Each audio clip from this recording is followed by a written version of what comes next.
Video fog of crimes channel द्वारा केवल जानकारी और जागरूकता के उद्देश्य से बनाया गया है। इसमें बताई गई जानकारी सार्वजनिक समाचार रिपोर्ट, मीडिया कवरेज और अदालत के रिकॉर्ड पर आधारित है। फॉग ऑफ क्राइम्स का उद्देश्य किसी भी प्रकार के हिंसा या अपराध को बढ़ावा देना नहीं है, बल्कि लोगों को ऐसे मामलों के बारे में जागरूक करना और तथ्यात्मक जानकारी साझा करना है। इस वीडियो में दिखाई या बताई गई कुछ घटनाएं संवेदनशील हो सकती हैं, इसीलिए दर्शकों से अनुरोध है कि वे विवेकपूर्ण तरीके से देखें। 24 मई 1971 दिल्ली की सुबह बिल्कुल सामान्य थी। सड़कें हमेशा की तरह व्यस्त थीं। लोग अपने अपने काम में लगे हुए थे।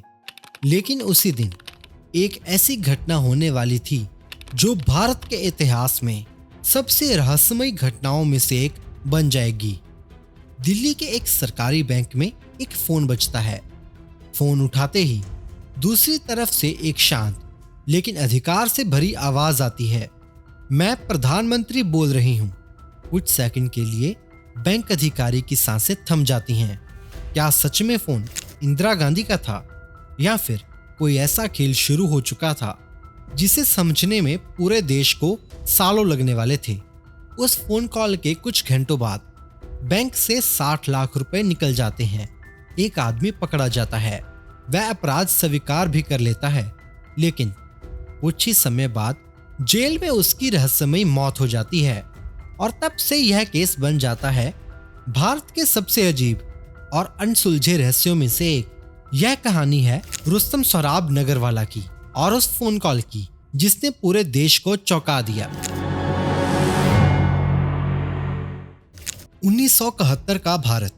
यह समय भारत के इतिहास में बहुत महत्वपूर्ण था। देश की राजनीति बहुत तेजी से बदल रही थी। प्रधानमंत्री थी इंदिरा गांधी। उनकी छवि एक मजबूत नेता की थी। देश कई बड़े फैसलों के दौर से गुजर रहा था। राजनीतिक तनाव भी था और अंतर्राष्ट्रीय हालात भी काफी संवेदनशील थे। ऐसे माहौल में सरकारी संस्थानों में प्रधानमंत्री के नाम का बहुत प्रभाव होता था।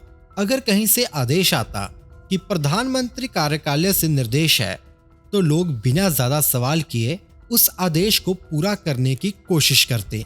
यही वजह थी कि कुछ लोग मानते हैं कि शायद इसी विश्वास का फायदा उठाकर एक ऐसी योजना बनाई गई जिसने पूरे देश को हैरान कर दिया। दिल्ली में स्टेट बैंक ऑफ इंडिया की एक शाखा में काम करते थे एक अधिकारी। नाम था वेद प्रकाश मल्होत्रा। वह एक जिम्मेदार और अनुभवी बैंक अधिकारी माने जाते थे। उनकी नौकरी का हर दिन लगभग एक जैसा होता था। सुबह बैंक खुलता, लोग आते, लेन देन होता और शाम तक काम खत्म हो जाता। लेकिन 24 मई 1971 का दिन उनकी जिंदगी बदलने वाला था, क्योंकि उसी दिन एक ऐसा फोन आने वाला था जिसने पूरे देश को हैरान कर दिया। सुबह लगभग 10 बजे बैंक का फोन बजता है। मल्होत्रा फोन उठाते हैं। हेलो। दूसरी तरफ से आवाज आती है, क्या आप बैंक अधिकारी बोल रहे हैं? मल्होत्रा जवाब देते हैं, जी हाँ। कुछ सेकंड की चुप्पी के बाद दूसरी तरफ से आवाज आती है, मैं प्रधानमंत्री बोल रही हूँ। मल्होत्रा एक पल के लिए पूरी तरह चौंक जाते हैं, क्योंकि आवाज बिल्कुल वैसी ही लगती है जैसी उन्होंने रेडियो और भाषणों में सुनी थी। फोन पर कहा जाता है, देश के लिए एक बहुत जरूरी काम है, आपको तुरंत 60 लाख रुपए निकालने होंगे। यह सुनकर मल्होत्रा के मन में कई सवाल उठते हैं, लेकिन उन्हें यह भी लगता है कि शायद यह कोई गुप्त सरकारी काम हो सकता है। और यहीं से शुरू होता है भारत के सबसे रहस्यमयी मामलों में से एक, नागरवाला केस। फोन कॉल खत्म होने के बाद कुछ सेकंड तक वेद प्रकाश मल्होत्रा वहीं खड़े रह गए। उनके मन में कई सवाल थे। क्या सच में अभी अभी देश की प्रधानमंत्री इंदिरा गांधी का फोन आया था या फिर यह कोई गलतफहमी थी? लेकिन फोन पर की गई बातों में एक अजीब सा भरोसा भी था। आवाज बिल्कुल वही थी जो रेडियो पर अक्सर सुनाई देती थी और उस समय प्रधानमंत्री कार्यालय से आने वाले निर्देशों को बहुत गंभीरता से लिया जाता था। कुछ पल सोचने के बाद मल्होत्रा ने एक बड़ा फैसला लिया। उन्होंने बैंक के कर्मचारियों को बुलाया और कहा, हमें तुरंत 60 लाख रुपए तैयार करने हैं। उस समय यह रकम बहुत बड़ी थी। आज के हिसाब से यह करोड़ों रुपए के बराबर मानी जाती है। बैंक के अंदर नोटों के बंडल गिने जाने लगे। एक एक करके सारे पैसे तैयार किए गए, लेकिन किसी को भी यह नहीं पता था कि यह फैसला कुछ ही घंटों में पूरे देश में चर्चा का विषय बनने वाला है। फोन पर यह भी बताया गया था कि थोड़ी देर में एक आदमी आएगा, उसे पैसे दे देने हैं। कुछ समय बाद बैंक के बाहर एक टैक्सी रुकती है, उससे एक आदमी उतरता है, साधारण कपड़े, शांत चेहरा। वह सीधे बैंक के अंदर जाता है। वह मल्होत्रा के सामने पहुंचता है और धीमी आवाज में कहता है, मैं वही आदमी हूं जिसे पैसे लेने भेजा गया है। मल्होत्रा कुछ सेकंड तक उसे देखते रहते हैं। फिर वह आदमी अपना नाम बताता है, रुस्तम सोहराब नागरवाला। बैंक के कमरे में कुछ पल के लिए पूरी तरह सन्नाटा छा जाता है। फिर मल्होत्रा 60 लाख रुपए से भरा बैग उस आदमी को दे देते हैं और उसी पल भारत के इतिहास की सबसे अजीब घटनाओं में से एक पूरी हो जाती है। नागरवाला पैसे लेकर बैंक से निकल जाता है। सब कुछ बहुत सामान्य लगता है, लेकिन कुछ घंटों बाद मल्होत्रा के मन में एक अजीब सा शक पैदा होने लगता है। वह सोचते हैं, क्या सच में प्रधानमंत्री ने ही फोन किया था?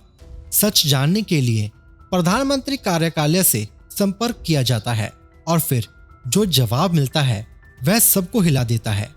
प्रधानमंत्री कार्यालय से साफ कहा जाता है, ऐसा कोई फोन नहीं किया गया। ये सुनते ही बैंक के अंदर हड़कंप मच जाता है। अब सबको समझ आने लगता है कि शायद एक बहुत बड़ा धोखा हो चुका है। मामला तुरंत पुलिस के पास पहुंचता है। दिल्ली पुलिस पूरी तरह सक्रिय हो जाती है। इतनी बड़ी रकम का मामला था और ऊपर से प्रधानमंत्री का नाम भी जुड़ा हुआ था, इसलिए जांच बहुत तेजी से शुरू होती है। कुछ ही घंटों के अंदर पुलिस को एक सुराग मिलता है और जल्द ही एक आदमी को पकड़ लिया जाता है। वही आदमी जिसने बैंक से पैसे लिए थे, रुस्तम सोहराब नागरवाला। अब पूरा देश इस नाम को सुनने वाला था। जब पुलिस नागरवाला से पूछताछ शुरू करती है तो सभी को लगता है कि वह शायद सब कुछ छिपाने की कोशिश करेगा, लेकिन जो होता है वह और भी ज्यादा चौंकाने वाला था। नागरवाला कुछ ही समय में सारा अपराध स्वीकार कर लेता है। वह कहता है उसने सिर्फ आवाज बदलकर फोन किया था। उसने प्रधानमंत्री इंदिरा गांधी की आवाज की नकल की और इसी तरह बैंक अधिकारी को विश्वास दिला दिया। लेकिन इतनी बड़ी रकम सिर्फ आवाज की नकल से निकल सकती थी या कहानी में कुछ और भी छिपा हुआ था? यहीं से इस केस का असली रहस्य शुरू होता है। जब पुलिस ने रुस्तम सोहराब नागरवाला को गिरफ्तार किया तो पूरा मामला तेजी से अदालत तक पहुंच गया। यह केस सामान्य नहीं था, क्योंकि इसमें देश की प्रधानमंत्री इंदिरा गांधी का नाम भी जुड़ गया था। इसीलिए पूरे देश की नजर इस केस पर टिक गई। अदालत में नागरवाला को पेश किया गया। जज के सामने उससे कई सवाल पूछे गए। सबको उम्मीद थी कि अब शायद वह अपनी बात बदल देगा, लेकिन नागरवाला ने वही कहा जो उसने पुलिस के सामने कहा था।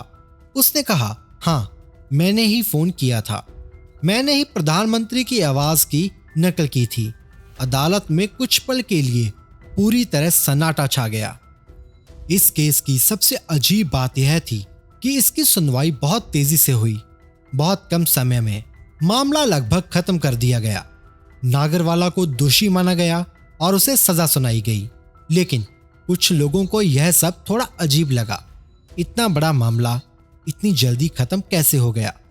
कई पत्रकारों और लोगों ने यह सवाल उठाना शुरू किया, क्या इस केस की पूरी जांच हुई थी या फिर कुछ सवालों को पूछा ही नहीं गया? सजा सुनाई जाने के बाद नागरवाला को जेल भेज दिया गया।